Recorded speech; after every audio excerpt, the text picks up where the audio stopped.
If you had told me at 8 a.m. that by sunset I would be single, homeless, and actively rooting for a meteor to strike the city of Chicago, I probably would have asked what kind of wine pairs best with the apocalypse. But let's be real, nothing pairs well with what happened on Tuesday. It started with pad thai. Not just any pad thai, the really expensive kind from that place on Wicker Park that charges extra for peanuts. I walked into my apartment, vibrating with the anticipation of spicy noodles and a reality TV binge, only to find that my reality was about to get significantly dumber than anything on Bravo. The door was unlocked. That should have been the first red flag. The second was the trail of clothes, specifically a pair of limited edition sneakers that Brad claimed he kept in a vacuum-sealed box to preserve their value. But the real kicker, the sounds coming from the bedroom. I didn't scream. I didn't drop to my knees and weep.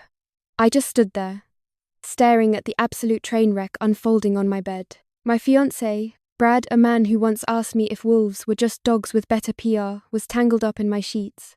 And not just with anyone. With my cousin. The one who borrowed my favorite sweater in 2018 and never gave it back. The pad thai hit the floor with a wet thud. That was the only sound in the room until Brad looked up. He didn't look guilty. He didn't scramble to cover himself. He looked annoyed, like I was the intruder in my own apartment. Seriously? I asked, my voice flat. On the 600 thread count sheets? You'd think he would apologize. You'd think he would say, Harper, I made a mistake. But no, Brad is, and I cannot stress this enough, a crypto bro with a god complex and a secret he thinks makes him special. He sat up, ran a hand through his hair, and dropped the most ridiculous line in the history of breakups. Babe, relax, he said, offering me a patronizing smile that made me want to commit a felony. It's a pack thing. You wouldn't get it. Our families have agreements. It's complicated. A pack thing. Right. Because cheating on your fiancé with her relative is just primal instinct, isn't it? He looked at me like I was a transaction he could just renegotiate later. Like I was supposed to just accept that my feelings were irrelevant because of some archaic hierarchy he subscribed to. I didn't argue. I didn't fight. I realized in that moment that the man I thought I was building a future with was a complete stranger. So, I did the only logical thing. I dumped him on the spot.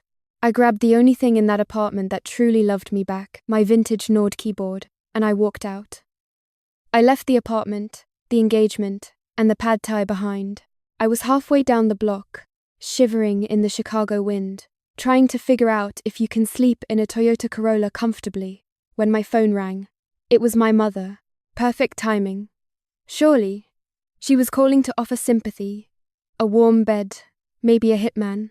Harper, her voice cut through the speaker, sharp enough to slice glass. You haven't forgotten about tonight, have you? I blinked, watching a bus splash dirty water onto the sidewalk.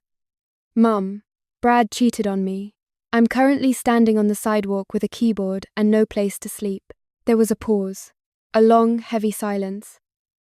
And then, that is unfortunate, but the Silverest Charity Gala is tonight. You need to network. We have an image to maintain. And frankly, if you're single now, you really can't afford to miss this. Unbelievable. Her daughter's life had just imploded, and she was worried about social climbing at a charity ball. It was a marketplace of souls, and she expected me to go sell myself to the highest bidder. So, here I am. 3 hours later, I'm squeezed into a velvet dress that costs more than my car, standing in a ballroom that smells like old money and desperation. I am dodging waiters, avoiding eye contact with anyone who looks like they own a yacht, and holding a glass of champagne I definitely didn't pay for. My ex is probably on his way here. My mother is lurking in the corners like a shark in chiffon. And I am just standing here, scanning the ceiling, waiting. Because honestly, if a meteor hits Chicago tonight, I'm rooting for the meteor. The Silverest Charity Gala was exactly the kind of event where people pretend to care about ocean conservation while wearing enough diamonds to purchase a small island nation.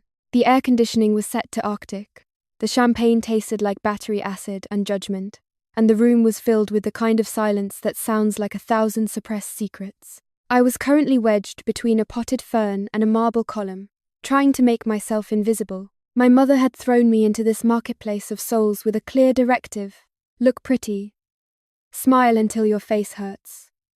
And don't mention that your engagement just imploded like a dying star. I felt like a bargaining chip on a velvet table.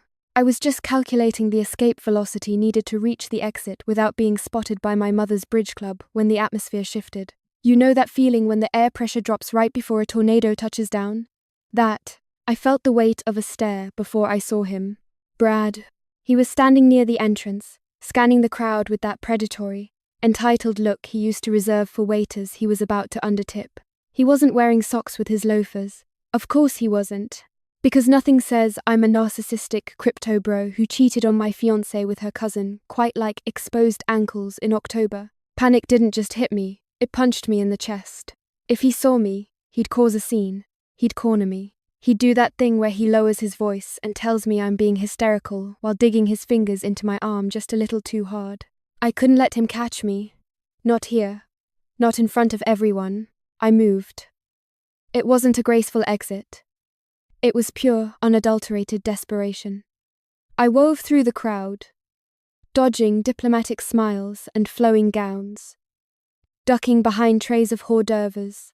The ballroom, which had seemed cavernous 5 minutes ago, suddenly felt like it was shrinking. Every face felt like an obstacle. Every laugh sounded like they knew.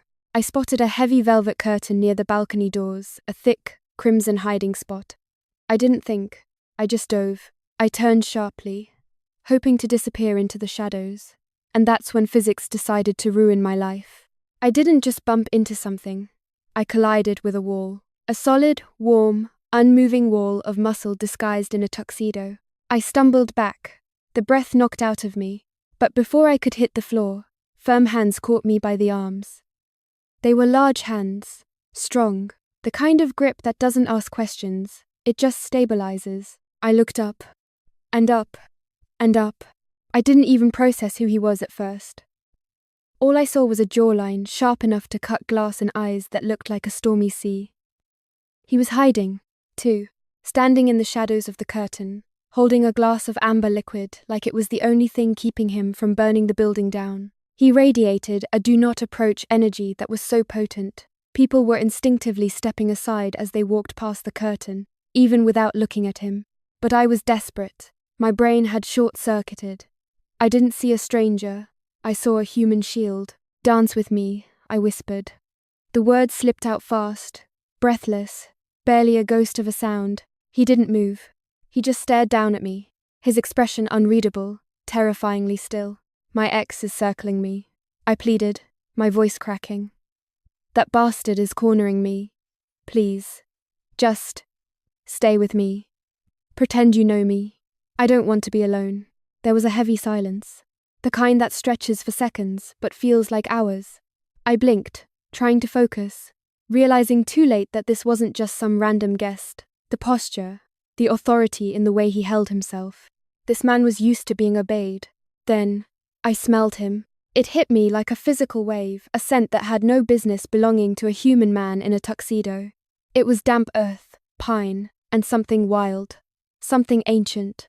It smelled like rain hitting hot asphalt and expensive whiskey, underscored by a raw power that made the tiny hairs on the back of my arms stand up. It made something inside me, something deep in my chest, something I usually kept buried under layers of sarcasm and piano theory wake up and take notice. His eyes, which had been cold and distant, suddenly flared. A flash of gold, there and gone so fast I thought I imagined it. He didn't ask for my name. He didn't ask for an explanation. He didn't even put down his drink. He just reacted, as if his body had made a decision before his brain could catch up. His fingers, still wrapped around my arms, slid down to my wrists. His grip was electric. It burned through my skin like fire. "You," he growled, the word vibrating low in his chest. A sound that was less polite conversation and more apex predator deciding on a meal. Before I could retract my insane request, he pulled me. And I don't mean he guided me politely. He hauled me out of the shadows and toward the center of the ballroom with a determination that was almost frightening. "Wait," I started, but it was too late. We were on the dance floor. The music was a slow, sweeping waltz, but the way he held me felt like a battle. His hand found my waist, his palm scorching hot even through the fabric of my dress, and he pulled me flush against him. There was zero daylight between us. I could feel the hard lines of his chest, the tension in his thighs. I should have been terrified. This was a stranger, a large, intense, possibly dangerous stranger who smelled like a forest fire and looked like he wanted to devour me whole. But instead of fear, I felt dizzy. Drunk on proximity, he moved with a precision that was lethal.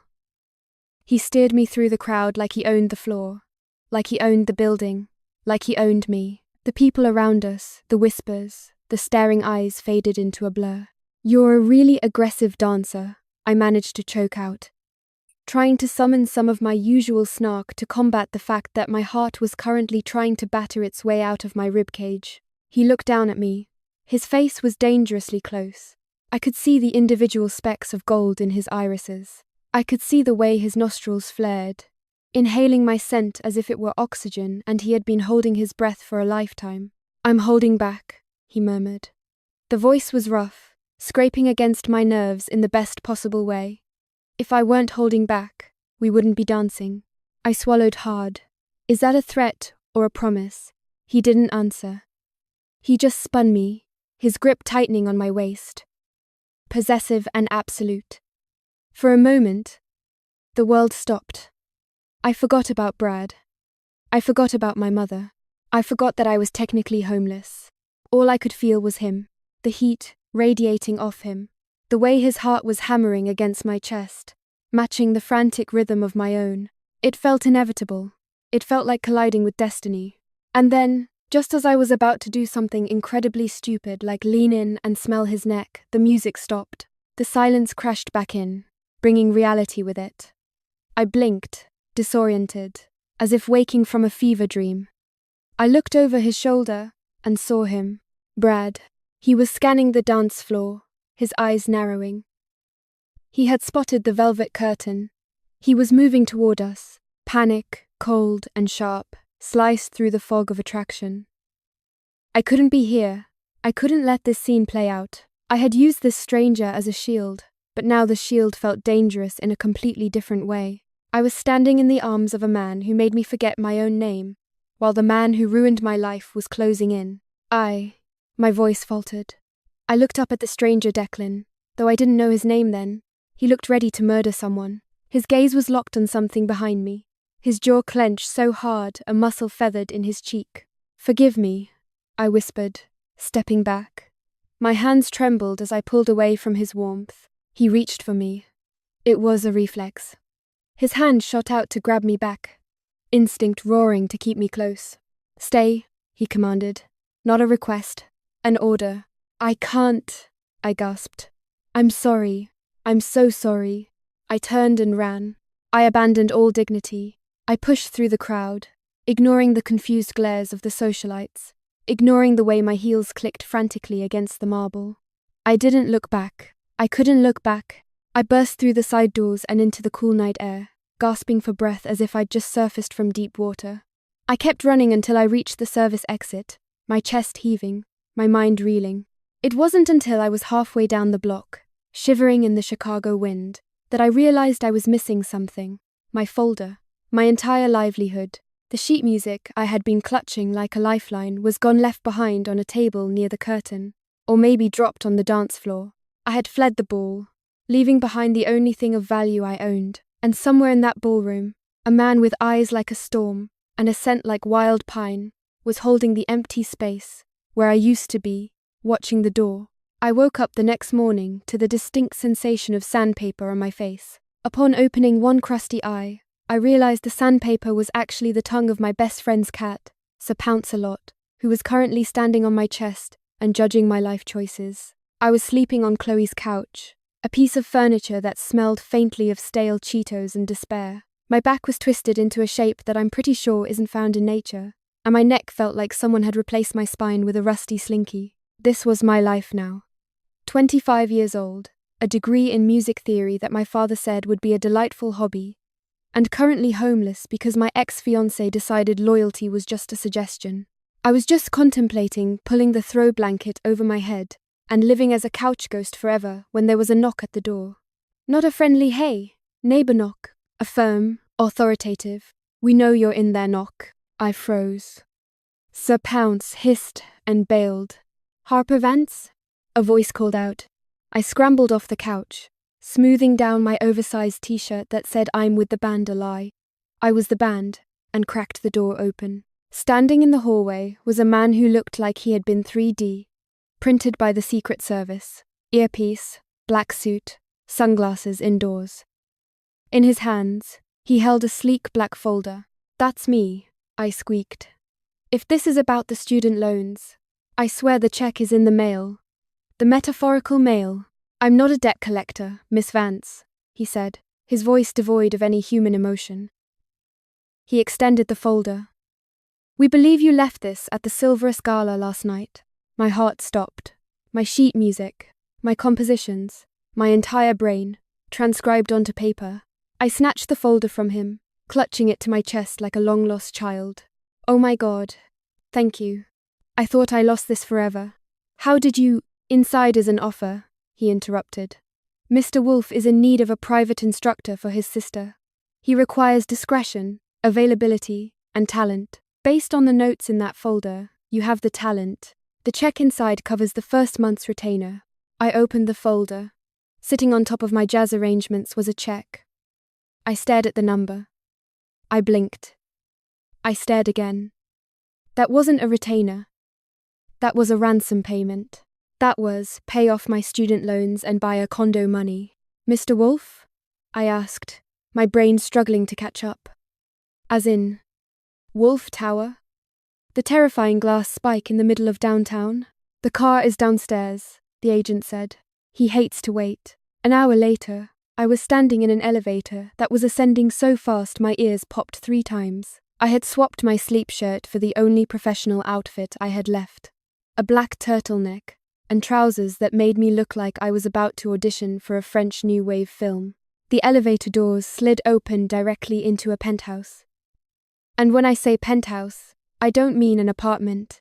I mean a floating palace. Floor-to-ceiling windows showcased the entire Chicago skyline. The floors were marble. The air smelled like money, crisp, clean, and expensive. Hello? Is anyone alive? I called out, stepping into a foyer bigger than my entire old apartment. Over here! Don't trip on the rug. It's Persian and costs more than my kidney. A girl popped up from behind a massive, white sofa.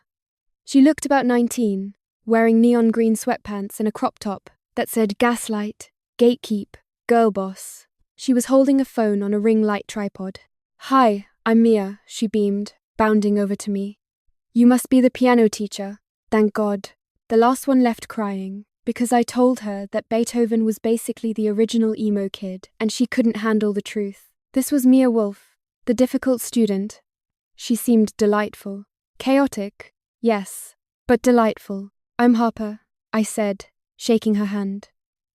And for the record, Beethoven was absolutely emo. Have you heard the Moonlight Sonata? That's pure angst. Mia's eyes lit up. Okay, I love you already. You're hired. Or, well, rehired. Declan is the one who signs the checks, but I'm the one you have to survive. Declan? I asked. Is that your father? Mia laughed, a sharp, barking sound. Dad? No. Declan's my brother. The CEO. The alpha of the, boardroom. She stumbled over the word, glancing nervously down the hallway. He's in a mood today. Actually, he's in a mood every day. We call it the Wolfe curse. Basically, if he doesn't growl at someone by noon, we check his pulse. Sounds charming, I muttered. He's intense, Mia whispered, leaning in. He has these migraines, like bad ones. He locks himself in his office and breaks things. So, if you hear crashing noises, just keep playing. It helps, I think. Or maybe it just drowns out the sound of him destroying a perfectly good mahogany desk. Great, I said, my grip tightening on my folder. So I'm teaching piano in a demolition zone. Something like that. Come on, the piano is this way. She led me into the living room. And there it was. A Steinway Model D, glossy, black, magnificent. A beast of an instrument. It was sitting in front of a window wall that overlooked Lake Michigan. I felt a gravitational pull toward it. Go ahead, Mia said, plopping onto the couch and pulling out her phone. Test drive it. I have to film a get ready with me for my 3 followers. I sat on the bench. The keys were cool under my fingers. I took a breath, trying to center myself. I needed this job. I needed this check. I could deal with a grumpy billionaire brother. I played a chord. The sound was rich, full, resonating in my chest. I closed my eyes and let my fingers drift. I didn't play Mozart or Bach. I played something of my own, a jazzy, deconstructed version of Chopin's Nocturne in E-flat major. Melancholic, but with a swinging, smoky rhythm underneath. I got lost in it. The anxiety of the breakup, the fear of homelessness, the weirdness of the day. I poured it all into the keys. And then, I felt it. That feeling. The atmospheric pressure drop. The static electricity on my skin. The same feeling I had at the gala right before I stopped playing. My hands hovered over the keys. I turned around. Standing in the doorway of the office was him, Mr. Tall, dark, and grumpy. The man from the gala. The man I had begged to dance with me. The man I had fled from like a criminal. He wasn't wearing a tuxedo now. He was in a charcoal button-down, sleeves rolled up to his elbows, revealing forearms that looked like they could strangle a bear. But he looked wrecked. His hair was messy, his eyes were bloodshot, and in his right hand, he was gripping a heavy crystal scotch glass so hard I could see the whites of his knuckles. He was staring at me. Not with anger, but with a look of absolute, devastating shock. "You," he breathed. The glass in his hand shattered. It didn't break, it exploded. Shards of crystal rained down onto the hardwood floor, amber liquid splashing over his shoes. He didn't even flinch. He didn't look at his bleeding hand. He just kept staring at me. "Oh my God, Declan," Mia shrieked, jumping off the couch. That was vintage baccarat. I stood up, knocking the piano bench back. "It's you," I whispered. "You found her?"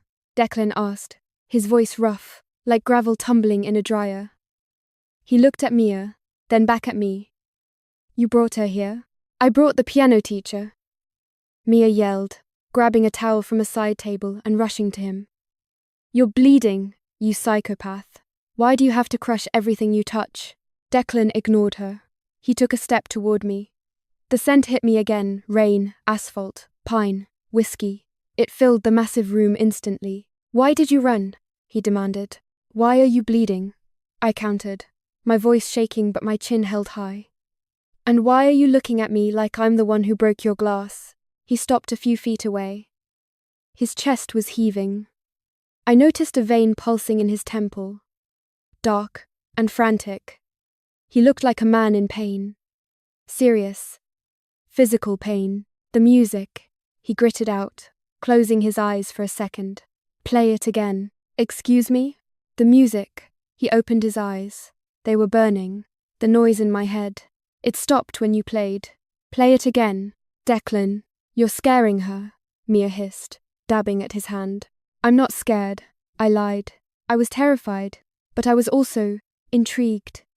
Because beneath the rage and the shattered glass, I saw the same desperation I had seen at the gala. He wasn't trying to intimidate me. He was begging for relief. I looked at him, really looked at him. "Clean up your hand first," I said, channeling my best. "I take no nonsense teacher voice, then I'll play." He stared at me for another beat, the tension in the room thick enough to chew on. Then, slowly, he nodded.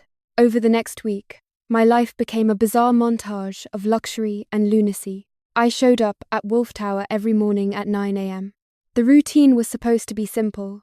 Teach Mia scales, ignore the brooding billionaire, collect the paycheck. But avoiding Declan Wolfe was like trying to ignore a hurricane in your living room. He was always there. When I was teaching Mia how to improvise over a blues scale, he would be working at the dining table, his laptop open, ostensibly reading contracts. But every time I looked up, his eyes were on me, intense, watchful. The curse Mia talked about was real. Some days, I'd walk in, and the air in the penthouse would feel heavy, suffocating. I could hear him pacing in his office, a heavy, predatory rhythm. Thump, thump, thump. On those days, I played louder. I played Rachmaninoff. I played heavy, crashing chords that reverberated through the floorboards. And every time, without fail, The door to his office would crack open. The pacing would stop. The heaviness would lift. It was weird. It was supernatural. It was also kind of hot, which was a thought I tried to scrub from my brain with bleach. We started talking. Well, mostly bickering. "You're playing it wrong," he said one Tuesday, leaning against the piano while I was running through a piece. "I'm improvising," I shot back, not looking up. "It's called jazz, Declan. It's about the notes you don't play. It sounds chaotic," he grumbled. "It sounds like freedom," I corrected. "I know that's a foreign concept to a man who color codes his socks." "I don't color code my socks. Please. I bet your underwear drawer is organized by day of the week." He actually cracked a smile then. It was small, reluctant, and transformed his entire face from homicidal warlord to GQ cover model. My stomach did a traitorous little flip. "You have a sharp tongue, Harper Vance," he murmured, leaning closer. "And you have a listening problem, Declan Wolfe. Now move, you're blocking my light." He moved, but he didn't leave the room. He sat on the sofa and just listened. 4 hours. By Friday, the tension between us had shifted from, "I might fire you" to, "I might kiss you or throttle you. I haven't decided yet." I was packing up my bag in the foyer, getting ready to leave for the weekend. Mia was in the kitchen, blending some green sludge she called a smoothie. Declan had supposedly left for a meeting an hour ago. I realized I'd left my scarf on the piano bench, a silk floral thing I picked up at a thrift store. I walked back toward the living room to grab it. I stopped dead in the doorway. Declan hadn't left. He was standing by the piano. He was holding my scarf. But he wasn't just holding it. He had it pressed to his face. He was inhaling deep, long breaths. His eyes closed. His expression one of pure, unadulterated bliss. It was primal. It was intimate. It was the way a starving man looks at a feast. He looked obsessed. I stepped back silently, my heart hammering a frantic rhythm against my ribs. I should have been creeped out. Any normal person would be creeped out. But me? I felt a flush of heat travel from my toes to my hairline. Suddenly, a flash went off. Declan snapped his head up, dropping the scarf like it was on fire. Mia was standing behind the kitchen island, her phone held high. "Caught in 4K, she shrieked, cackling like a witch. "Oh my God, you were sniffing it. You were fully sniffing the teacher's scarf. This is going on, close friends immediately." "Mia," Declan roared, his voice dropping into that terrifying growl. "Delete that. Now." "No way. The people need to know their alpha is down bad." She took off running toward her bedroom. Declan chased after her, moving with a speed that was frankly unnatural.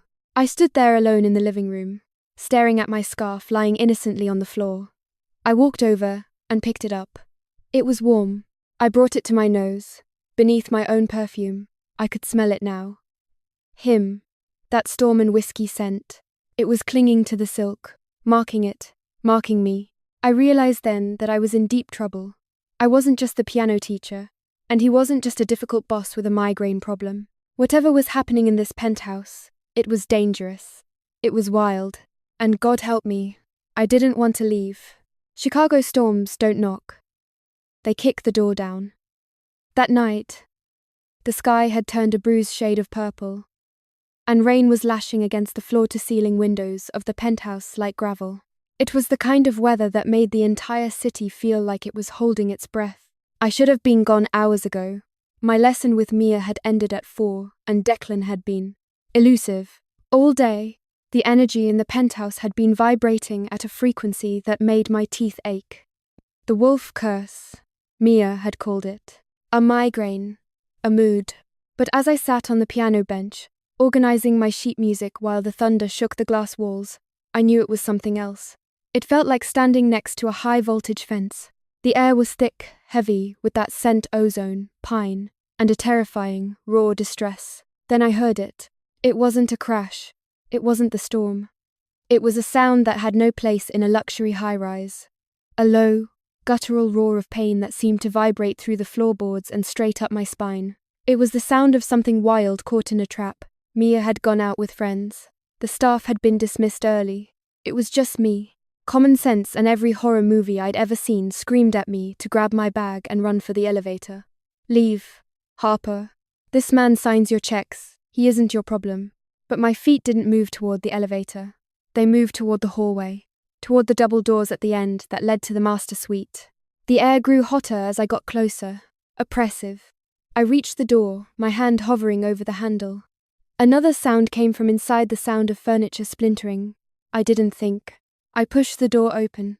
The room was in shadows, lit only by the flashes of lightning tearing across the skyline outside. And there, in the center of the room, was Declan. He was on his knees by the bed, his back to me. His shirt was shredded, hanging in tatters around his waist. His body was wrong. His spine was arched at an impossible angle, the muscles rippling and spasming as if something underneath the skin was trying to break out. "Declan?" I whispered. He whipped his head around. I froze, the breath trapped in my lungs.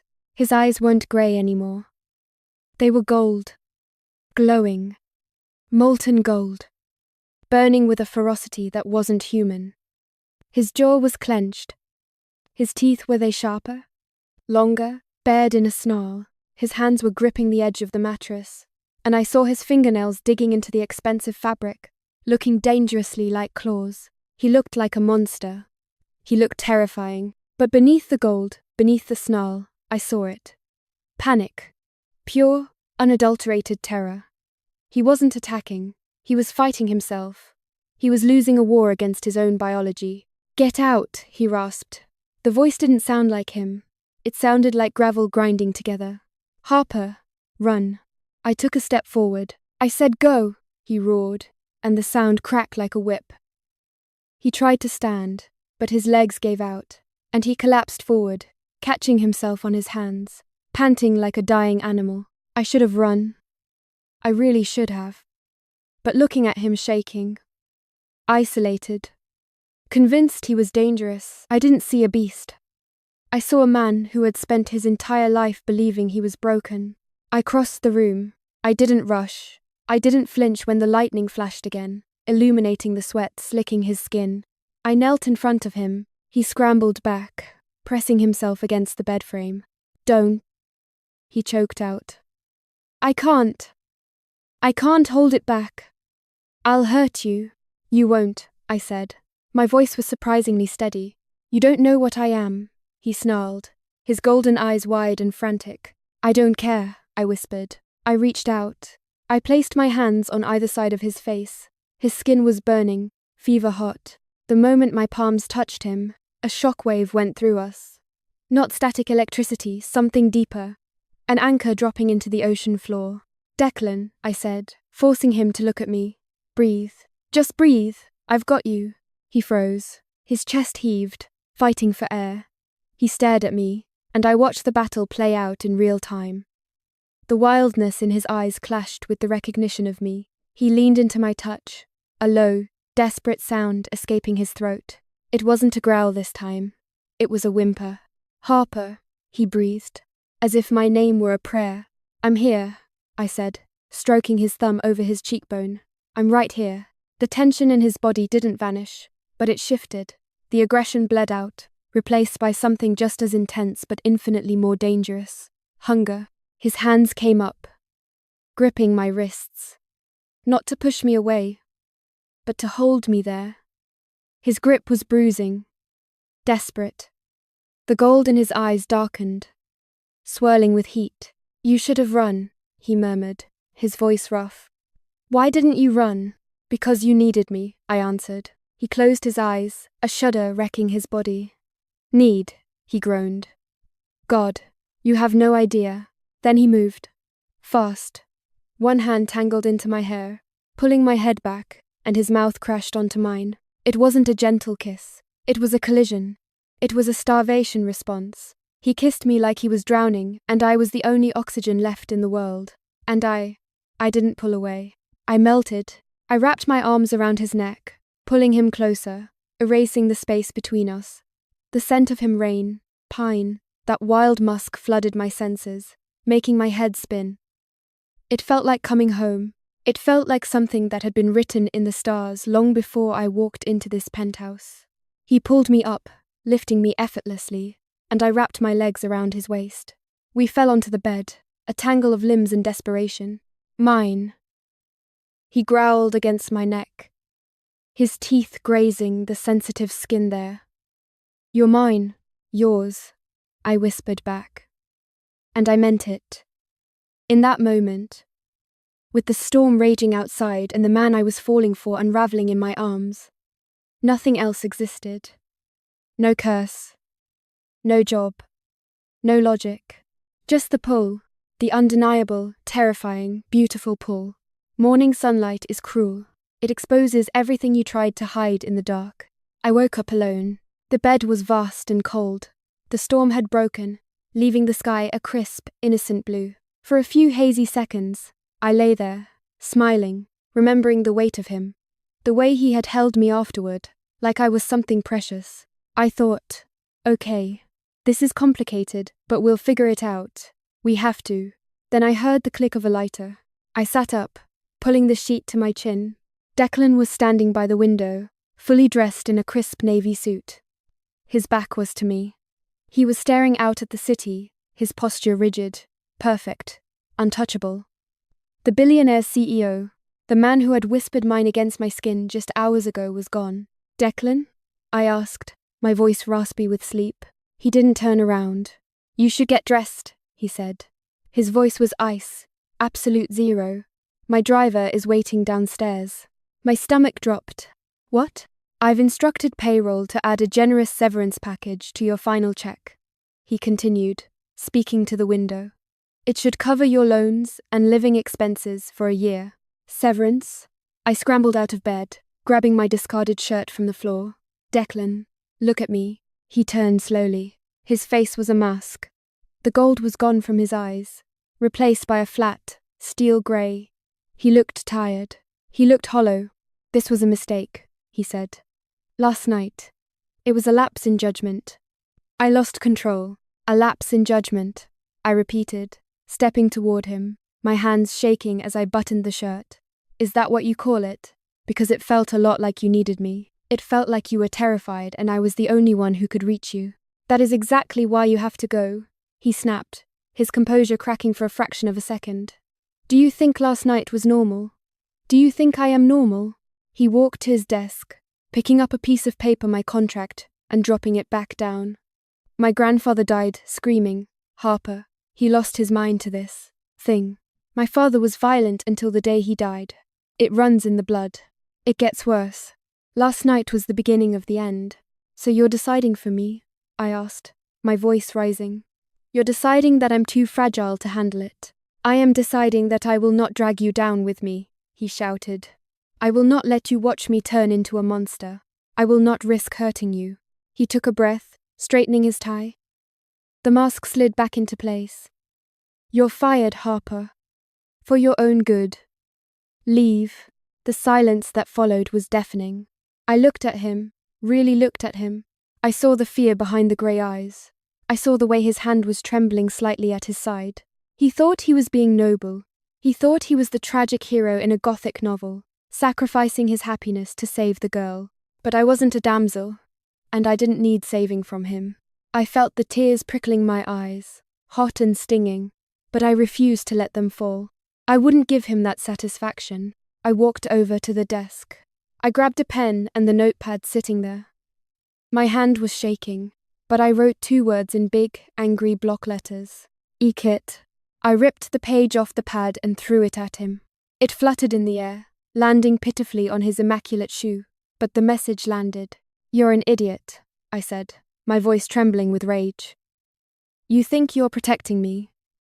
You're not protecting anyone, Declan. You're just hiding." He flinched, but he didn't speak. "You're not a monster," I told him, stepping into his personal space, forcing him to smell me, to remember last night. "I saw you last night. I held you. You aren't a monster." I poked him hard in the chest. "You're just a coward. You're so scared of maybe getting hurt eventually that you're willing to break both our hearts right now." I grabbed my bag. I didn't look back. "Have a nice life, Mr. Wolfe," I said. "Try not to break any more glass. It's expensive." I walked out of the bedroom, down the hall, and into the elevator. I held it together until the doors slid shut. And then, as the car plummeted 40 floors down to the street, I finally let myself slide down the wall and cry. 2 weeks. That's how long I lasted trying to be a normal person again. I went back to my old life, or what was left of it.